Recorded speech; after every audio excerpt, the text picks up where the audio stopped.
Now I will show you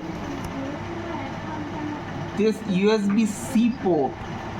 I'll charge my phone by this USB charger. Okay. Now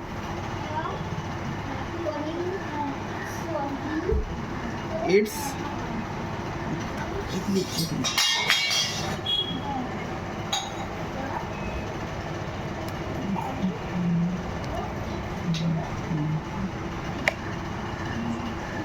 look, it is charging. I have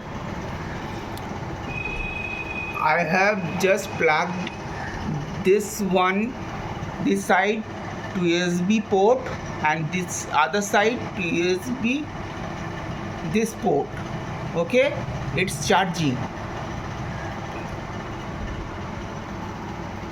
That's it.